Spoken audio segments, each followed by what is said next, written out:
오늘은요 에레미야서 9장 23절로 24절의 말씀을 중심으로 해서 하나님을 기쁘시게 하는 성도라는 말씀을 가지고 은혜를 나누기를 원합니다.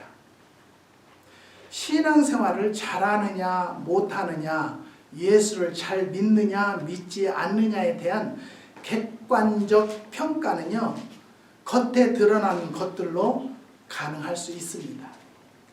교회 출석을 잘하고 헌금을 많이 하고 열심히 맡은 일을 해내는 사람이라면 신앙생활을 잘한다고 평가할 수 있습니다. 그리고 신앙생활에서 그런 조건들을 매우 중요한 자리를 차지하기도 합니다. 그렇지만은 그것들만으로 신앙의 진위나 경중을 따지는 것은 옳지 못하다고 저는 생각합니다. 신앙이란 본래 형이상학적인 것이어서 눈으로 본다든지 손으로 만진다든지 코로 냄새를 맡는다든지 그 무게를 저울에 달 수 있는 것은 절대 아니기 때문입니다. 신앙은요 행위보다는 마음이 먼저라는 것입니다. 여러분 보편적으로 보면요 교회에서요 어른 노릇 하는 사람들은요 충성하고 헌금 많이 하고 봉사 많이 한 사람들이 교회에 무리를 일으키는 경우를 참 많이 봅니다. 그런 것들보다는 여러분들의 마음이 진정 하나님을 사랑하는 마음이 있다라면요 어떤 환경 속에서도 지혜롭게 아름답게 헤쳐나가는 성도가 될 줄로 믿습니다. 그리고 신앙의 표준은요 사람에게 있는 것이 아니라 하나님께 있는 것이라는 거예요. 그리고 부모님이 내 아들은 효자다라고 소문내고 칭찬해야지 아들이 나는 효자다라고 칭찬하고 자찬하고 소문내는 것은요 의미가 없는 것과 같다는 것입니다. 사랑하는 성도 여러분, 내가 교회에서 예배생활 잘하고요 기도 많이 하고요 봉사하고 충성하는 것, 그것만이 하나님 앞에 영광을 돌리고 기쁘시게 하는 것이 아니라 내 마음 중심이 얼마만큼 하나님을 사랑하고 얼마만큼 흔들리지 않는 믿음이 있는가가 중요하다는 것을 하나님에게서 인정받는 성도들에야만이 하나님을 기쁘시게 하는 성도다라는 것을 말씀드립니다. 효도의 기본 자세는요 부모님의 마음을 기쁘게 해드리고 편안하게 해드리는 것입니다.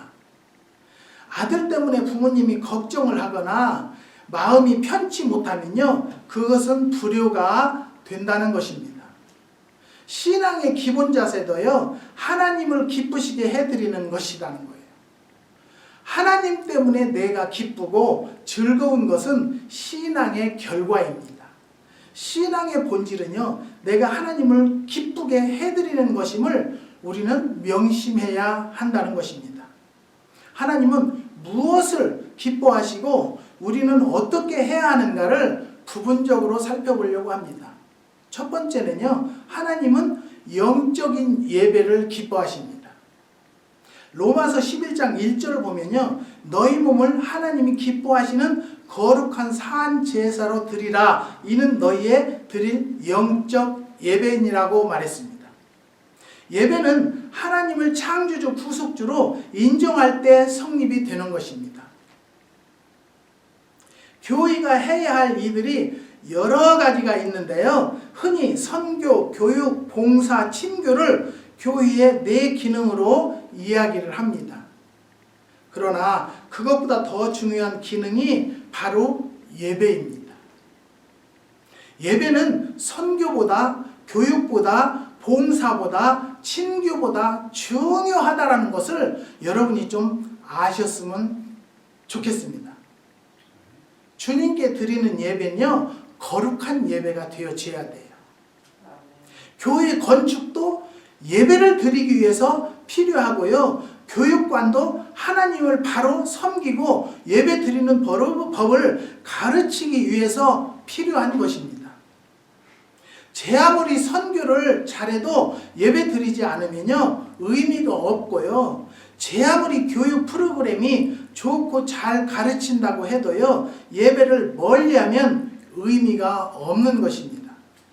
봉사하기 위해서 예배를 빠지고 친교 때문에 예배를 빠지면 안 된다는 것입니다. 저는요, 교회에 이제 성도가 부흥이 됐을 때도요, 절대들 성도들이 반찬 한다고 음식 한다고 예배에 빠지는 것은 허락지 않습니다. 점심 안 먹는 것이 오히려 편하지, 그 성도는 일주일 동안 오늘 이 시간을 기다렸던 성도인데, 우리들이 먹기 위해서 밥을 준비하고 음식을 준비하기 위해서 예배를 안 드렸다라면 그분의 인생을 망가뜨리는 거예요. 누가? 교회에서. 누가? 담임 목사가. 저는 그렇기 때문에요, 교회가 부흥됐을 때는요, 캐더링에 불러서 먹었어요. 그리고는 예배 다 드렸으니까 먹고 설거지는 여러분들이 돌아가면서 하라는 거예요. 사랑하는 성도 여러분, 왜 개척교회 안 다니려고 하는 줄 아세요? 주일날 반찬 해오야 되기 때문에 부담돼서 안 다닌다는 거예요. 주일날 설거지 하기 때문에 피곤하고 그런데 뭐 교회 가서 설거지 하려고 예배 교회 다니냐고 그러는 사람도 있어요. 그래서 한동안은 우리가요, 일회용으로 썼어요. 먹고 그냥 버리는 걸로. 그런데 그것은 정말로 하나님이 안 기뻐하세요. 왜요? 하나님께서 받으시는 예물을 가져다가 천국에 확장하는 예물을 써야 되는데요, 무엇으로 썼어요? 일회용으로 다 써 제꼈어요. 사랑하는 성도 여러분, 하나님이 주셨던, 우리가 벌었던 간에요, 물질을 버는 것이 중요한 것이 아니라 쓰는 것이 중요하기 때문입니다. 그런데 예배 끝나고 밥을 먹고 설거지 하는 것은요, 얼마든지 하고 갈 수 있지 않을까요? 근데 그게 부담이 된다는 거예요. 그것까지 못하겠다고 하면요, 교회에서 아무것도 할 수가 없어요. 군산에 부흥회를 갔는데요, 어떤 임집사님이라는 분인데 헌금을 했어요. 그 헌금을 보니까 저자를 좀 봉사를 시켜라 그래요.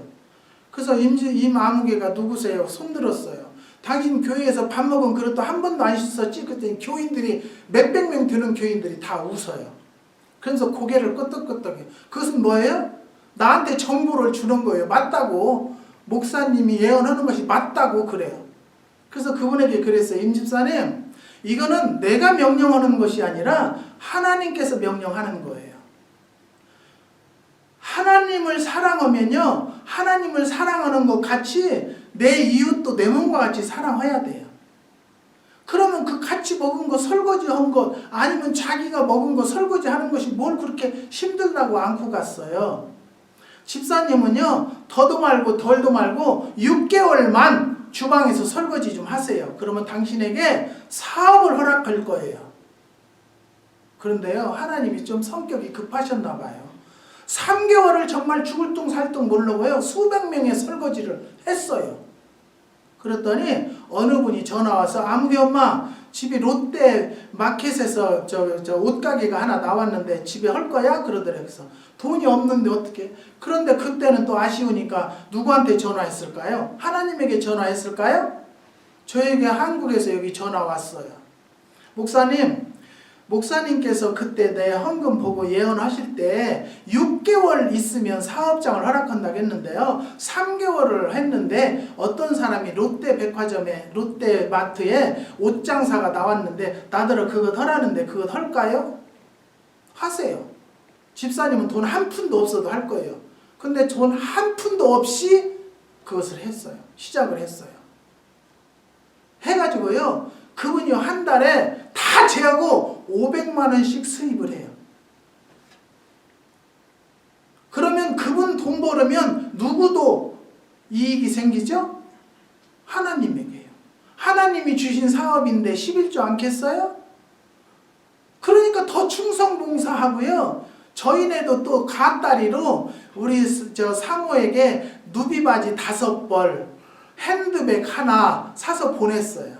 그걸 받아서 그런 것이 아니라 그런 순종을 그렇게 하면은요, 정말로 예배 생활을 잘하고 하나님이 원하는 봉사생활 충성하고 하나님을 사랑하는 자들에게는요, 우리가 상상을 초월하는 축복을 주신다는 것을 여러분 믿으시기를 주님의 이름으로 부탁드립니다. 아멘. 우리는요, 아무리 예배를 잘 드린다 할지라도요, 내 마음이 없는 예배는 안 드리는 것이 나아요. 내가 전사님에게도 그냥 내버려 두세요. 그 사람 여기 안 들어오는 사람이에요. 길 물어보는 사람이요, 하루면 수십 명도 더 왔다 갔다 하는 사람들이에요. 근데 우리는요, 누가 오는 것도 중요한 게 아니에요. 지금 예배 시간에는 제가요, 교회를 공사하는데 5년간 공사했다고 했어요. 8번 재판했어요. 근데 그 재판에 가면은요, 다리 꼬고 앉았어도 청원 경찰이 딱 때려요. 팔짱 끼고 앉았어도 손을 딱 때려요. 왔다 갔다 말 한마디 못해요. 누구 앞이에요, 여기가요? 판사님 앞이기 때문에. 근데 우리는요, 요 앞에 황태수 목사가 있는 것이 아니라 하나님이 계신 걸로 생각하시면 다른 행동할 수 있겠어요, 없겠어요? 여기는요, 영적인 예배이기 때문에 나가라, 조용히 해라, 여러분 조용히 하세요, 늦게 왔으니까 오지 마세요, 그러면 여기 다닐 사람 한 사람도 아마 없을걸요? 사랑하는 성도 여러분, 우리는요, 유럽 교회는 예배를 소홀히 하면서부터 시들기 시작했다고 합니다. 한국 교회도요, 예배를 소홀히 하는 교회마다 쇠퇴하고 있다는 것이 사실입니다. 바울은요, 예배를 산 제사라고 말했습니다. 구약시대에 하나님께 드렸던 제사는요, 다음에 몇 가지 원리가 있었는데요. 첫 번째는 산 제물이어야 한다는 것이고요. 두 번째는 흠이 없는 것이어야 합니다. 세 번째는 대신 드릴 수가 없다는 거예요. 하나님께 죽은 것을 드리지 못한다는 거예요. 흠 있는 제물은요, 드려서는 또 안 됩니다. 그리고 제주 자신이 직접 드리거나 제사장이 드려야 한다는 거예요. 제사를 맡은 제사장은요, 놀러가고 심부름꾼이 제사를 대신 드릴 수는 절대 없다는 거예요. 저는요, 참 감사한 것은요, 미국에 와가지고요, 여행을 해본 일이 없어요. 왜 그러냐면요, 여행을 가려면 주일을 끼워야 돼. 그렇지 않아요? 근데 주일 때문에 못 가요. 그리고 그전에는 작정 기도 때문에 못 가요. 수요 예배 때문에 못 가요. 새벽 기도 때문에 못 가요. 그래서 저는요, 여행을 해본 일이 없어요. 한번 결혼 기념일이라고요, 2박 3일 동안 우리 자녀들 둘하고 넷이 한번 여행, 거기 어디예요? 빨간 땅, 세코야 팍, 거기 한번 갔다 왔어요. 거기 갔다 온 그 이후에는 어디를 정말 옆집도 가본 일이 없어요. 한국에서 우리 형제 계로 해가지고 한란 설악산을 간다고 하는데도요, 기도해 주기 때문에 못 갔어요. 우리 형제들이 그런 것이 어딨냐, 하나님이 너를 그렇게 꼼짝 못하게 하는 일이 하나님 일이냐, 그런 소리 들어가면서도요 못했어요. 왜? 매일 100명에서 200명 정도가 와서 기도받으러 오는데 그분들은 어디로 가겠어요? 다급하고 갑갑하고 환자들이 오는데. 그래도 지금 여러분들이 보시기에 제가 그냥 시원찮게 기도 생활하는 것 같이 보일지는 모르겠지만, 그래도 저는 어디를 가서 여행 다니고 그럴 기회가 없어요. 왜? 그럴 시간에 저는 기도 한 번이라도 더 해야 되고요, 하나님을 더 부르고 싶어요. 그리고 성도는 많지 않더라도요, 제가 기도해드려야 할 사람들이 많이 있기 때문에요, 한 시간도 하루도 내가 자유한 마음을 편안하게 가질 수가 없다는 것을 하나님 앞에와 여러분 앞에 고백합니다. 예배는요, 하나님이 가장 기뻐 받으시는 거룩한 산 제사라는 것입니다. 그렇기 때문에 예배를 소홀히 하면은요, 안 된다는 것입니다. 성도들은요, 제일은 예배가 중요하답니다. 예배 드리면서 졸고 있다든지 잡담을 한다면 진정과 신령한 예배가 아니다라는 것입니다. 어느 교회에서요, 제가 부흥 집회를 인도했는데요, 그 교회에는 장로님이 한 분 계셨어요. 그런데 그분은요, 제 설교가 시작된 후로는요, 계속 안내를 하고 있었어요. 아마도 그분은 교인들 은혜 받게 하기 위해서 봉사한다는 생각으로 했을 것입니다. 그렇지만 그것은요, 잘못됐다라고 성령께서 저에게 신호를 주셔요. 왜 그러냐면요, 그 장로님이 왔다 갔다 하면 여기 앉았는 분들이 산만해져요, 안 해져요? 제 설교에 집중이 돼요, 안 돼요?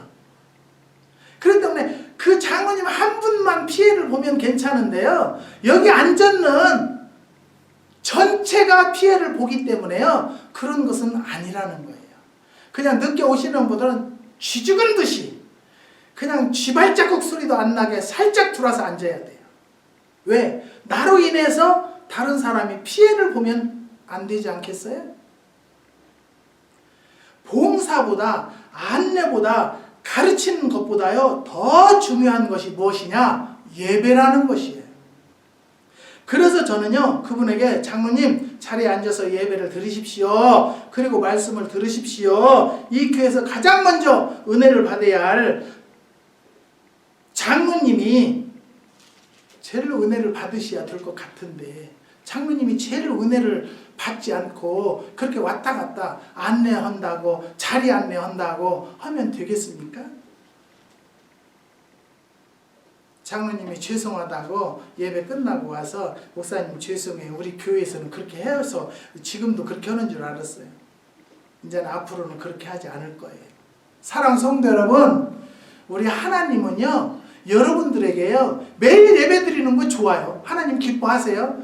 그보다 더 중요한 것은요, 이 예배가 뭔 예배예요? 대예배예요. 일주일 중에서 가장 그래도 육신과 시간을 드리는 예배예요, 이 시간이요.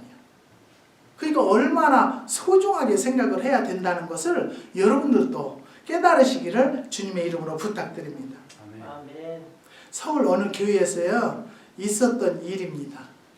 담임 목사님이 부흥회 사회를 하시고는요, 강사 저를 소개한 후에 제가 설교를 시작하면 그분은요, 슬그머니 강단에서 내려가십니다. 그리고 방송실로 들어갔다가 현관으로 갔다가 사무실로 갔다가 맨 뒷좌석에 앉아 있다가를 반복합니다. 저는 집회를 다니면서요, 솔직히 말해서 목사님들에게 상처를 많이 받아요. 왜 그러냐면요, 목사님들은, 성도들은 바른 자세로 앉아서 예배를 드리는데요, 목사님들은 꼭 이렇게 예배를 드려요. 거의가 그래요, 목사님들. 그리고요, 앉아서, 그분은 목사예요. 그리고 졸아요. 왜 그런 줄 아세요? 내 설교가 현찮으니까.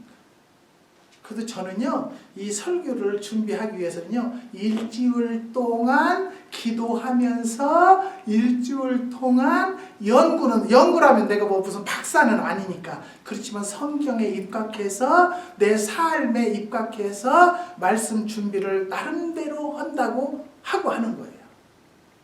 그러면요, 우리 예수 믿는 자들은요, 누구에게나 상대방을 존경하고 존중할 줄 아는 성도가 제대로 믿는 성도요, 제대로 된 지도자라고 저는 생각합니다.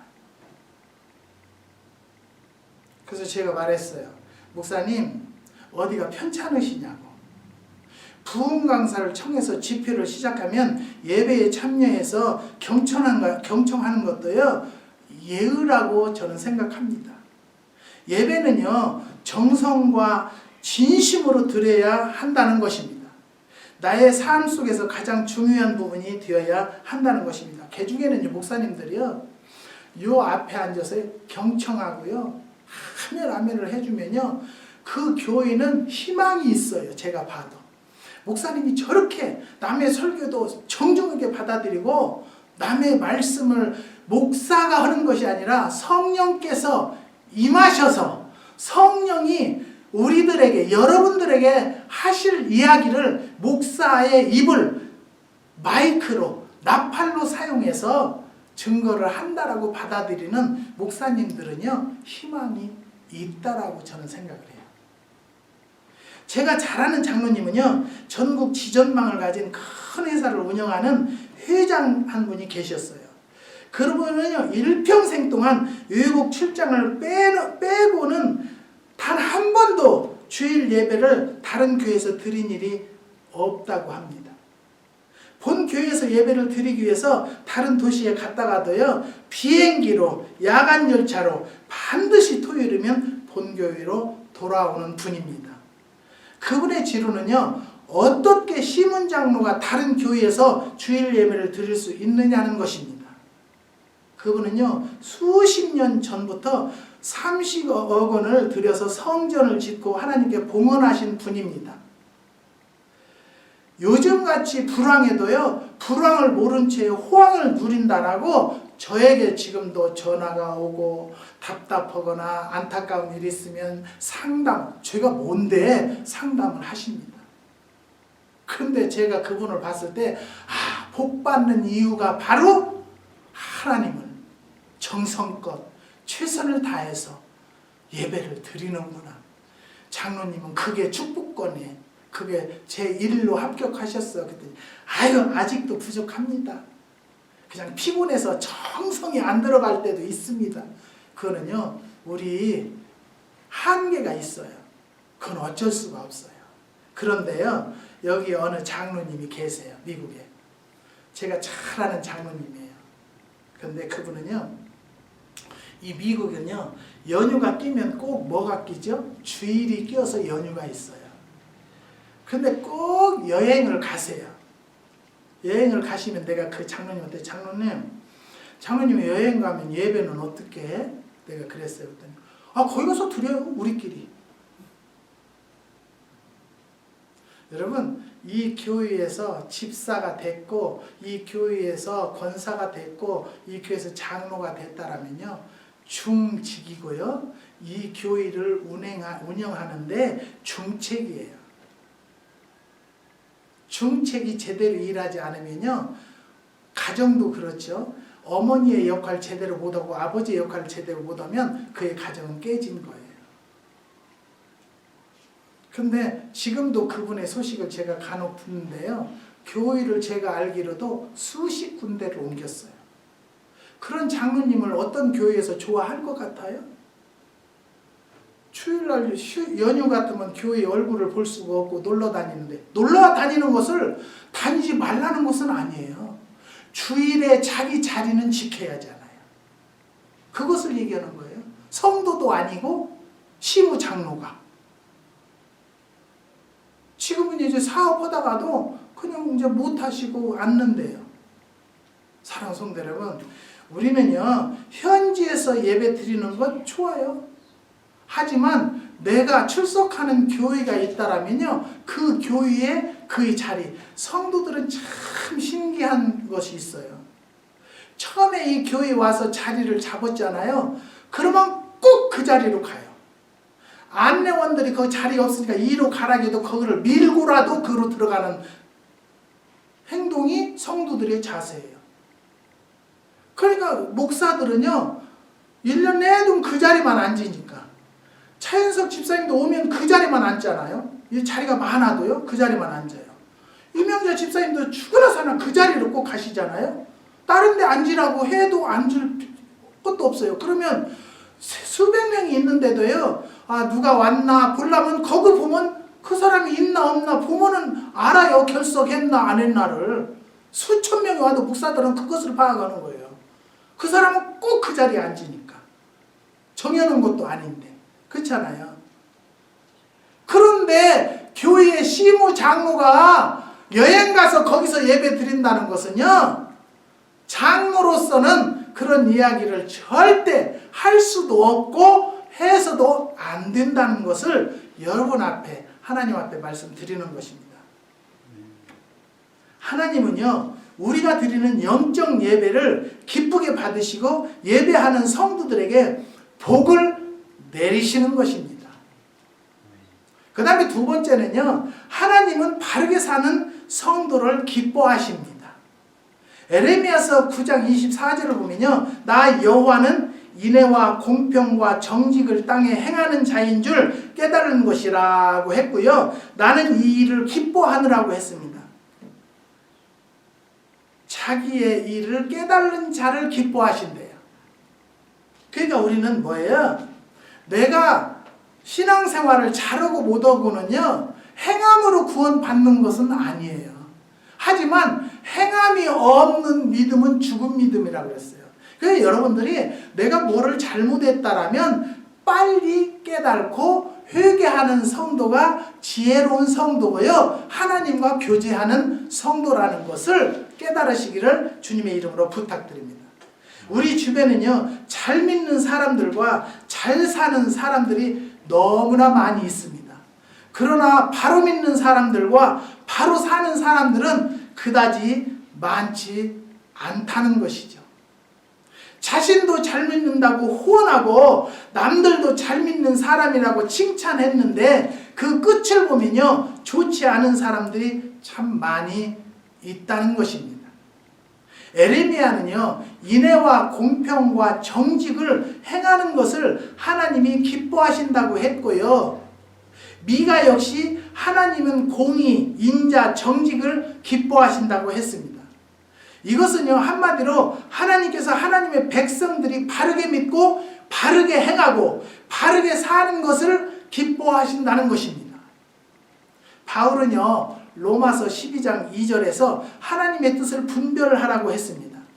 하나님이 무엇을 원하시는지, 우리가 어떻게 살아야 하는지를 분별하라는 것입니다. 바르게 산다는 것은요, 무엇을 뜻하느냐면요, 첫째는요, 언행 일치를 뜻합니다. 말과 행동, 겉과 속이 일치하는 것이 바로 삶이고 믿음입니다. 물론 그것이 쉽지는 않다는 것이죠. 그러나 그렇게 살기 위해서 노력하고 몸부림치는 노력과 접근이 필요한 것입니다. 정신의 이중 구조를 정신분열증이라고 말한다고 합니다.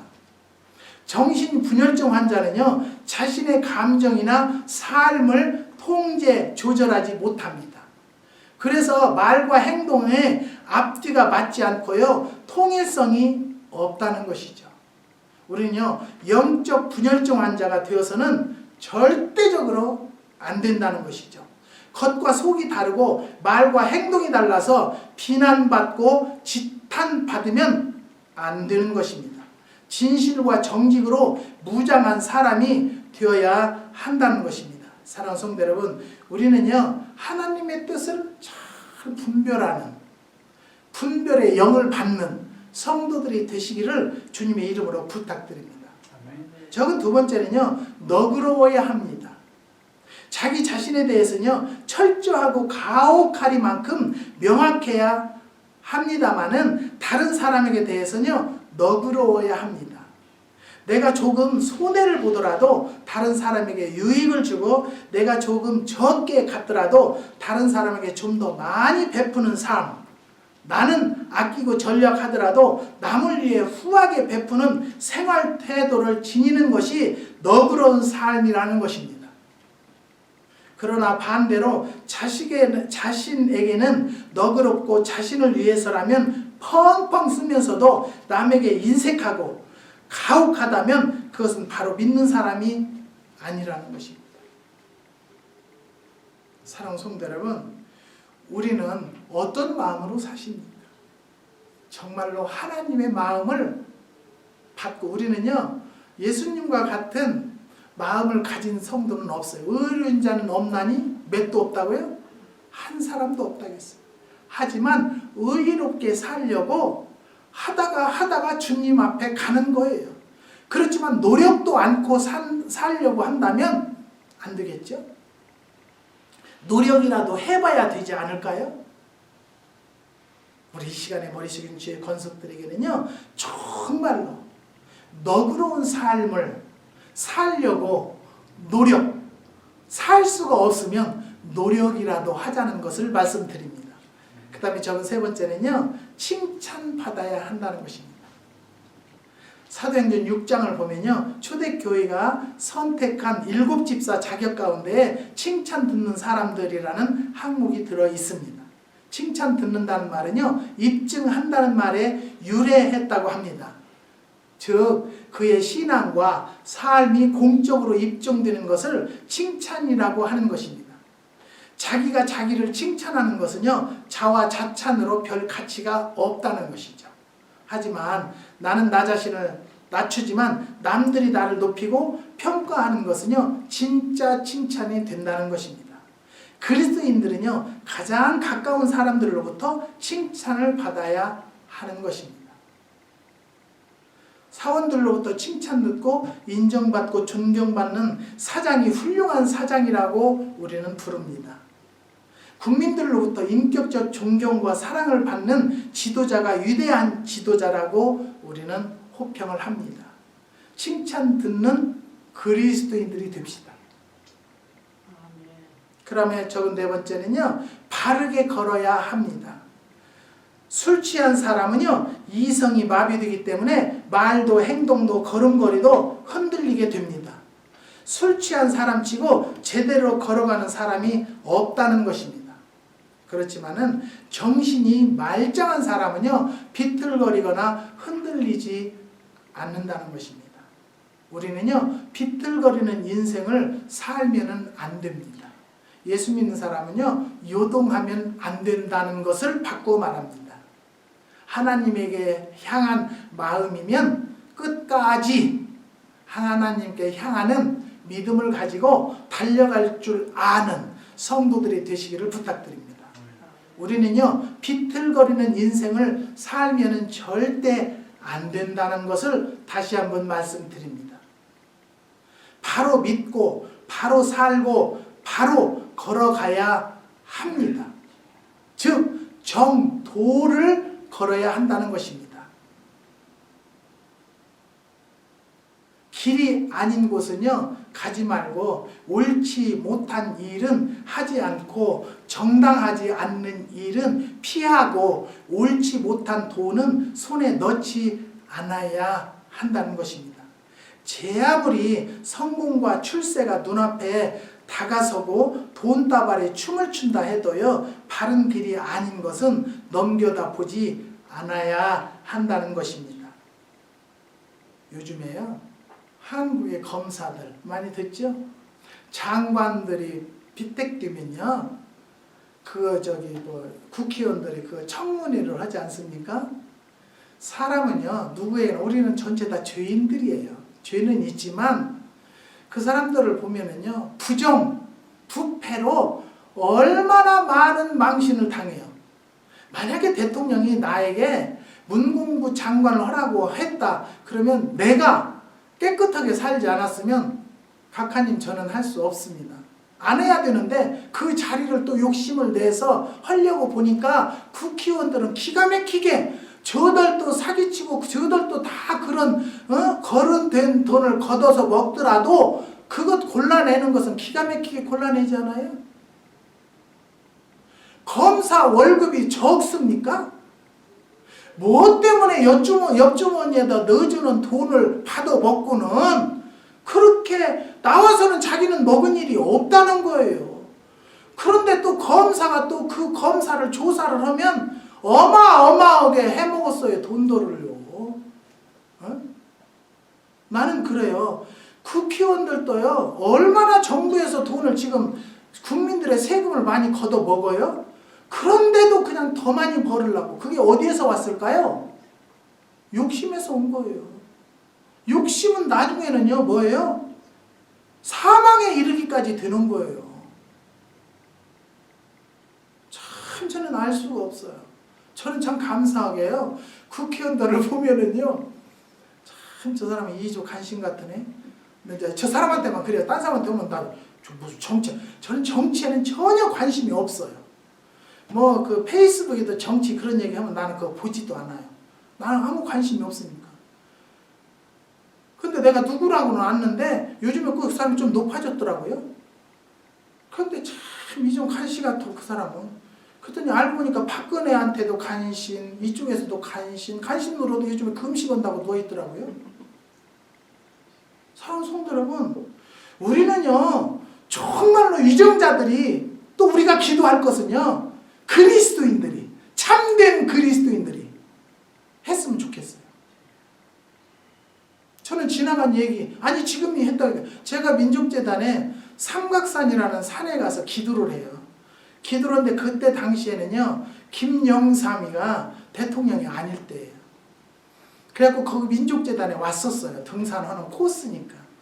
와가지고, 여러분, 저를 만약에 대통령으로 뽑아주신다면 여기 성전을 제가 지워드리고 여기다 허락하겠습니다. 그러니까 거기서요 수백 명이 금식을 하고요 40일 금식을 했어요. 김영삼이가 대통령 되게 해달라고. 그 대통령 됐을까요? 안 됐을까요? 대통령 됐어요. 되자마자 거기를 철거했어요. 되자마자. 거기는요 그 목사님이 산에서 기도를 하시는데요, 저도 오늘 한복 입으니까 또 반대하시는 분도 계시는 것 같은데요, 그 목사님은 365일 한복을 입어요. 왜 입냐고 물어보면요, 앉아서 기도하기가 굉장히 편하대. 바지는 여기 허벅지가 쪼이고 불편한데요, 한복을 입으면요 푸둥하니까요 아무리 둥글어도 좋대요. 그러니까 스님들도 그냥 앉았다 일어났다 하기 좋게 이렇게 펑퍼짐한 옷을 입는 것 같아요. 그래서 저는 그래서 입은 것은 아니고요, 그냥 유튜브에 나오려고 이렇게 입었어요. 네. 그러는데 그 목사님을 거기를 철거를 하잖아요. 그러면 그 밑에 시청에서요 연락이 와요. 목사님 며칠 날 거기 철거를 올라갈 거니까 헌 천막 한쪽에다 내놓으세요. 그래갖고 그놈을 걷어서 천막 걷어서 태운 것 같이 해서 보고만 하는 거예요. 그런데 새로 온 사람들은요 그놈을 새로 막 오자마자 막 립다 뜯어서 태워요. 그거는 여러분들 우리 국민들이 세금 내는 거 국회의원이 먹듯이 거기는요 모든 산기도 와서 헌금하는 것으로 거기 운행을 해요. 밥을 다 먹여줘요, 공짜로. 근데 그것만 철거했다 하면은 간암으로 죽는 거예요. 참 무서운 곳이더라고요. 하나님이 하시는 곳은요 무서운 곳이, 하나님은 무조건 사랑의 하나님만이 되는 것이 아니라 징계의 하나님도 된다는 것 우리는 알아야 돼요. 지금도 그 목사님 아마 100세 되셨을 거예요. 지금은 어쩐지 몰라도 얼마 전까지 제가 갔는데 거기 산에 못 올라가게 한대요. 산을 안식년을 줬대요. 쉬는 연도를. 그래서 못 올라가요. 척종을 다쳐. 그래도 거기를 올라다니면서 기도를 하셔요. 하나님이 하시라면 어딘들 못하겠어요. 골고다의 길도 가는 것이지. 사랑하는 성도 여러분, 우리는요 눈앞에 제 아무리 성공과 출세가 눈앞에 다가오고서 돈다발에 춤을 춘다 해도요 우리는 절대 그 물질에 현혹되지 않고 하나님만 바라보는 성도들이 되시기를 주님의 이름으로 부탁드립니다. 주님 자신이 그렇게 사셨기 때문에 그런 사람을 기뻐하시고 함께 하시는 것입니다. 하나님을 기쁘시게 해드리시기를 주님의 이름으로 부탁드립니다. 바로 믿고 바로 살아가는 모든 성도들이 되시기를 주님의 이름으로 축원드립니다. 기도하시겠습니다. 하나님 아버지 감사합니다.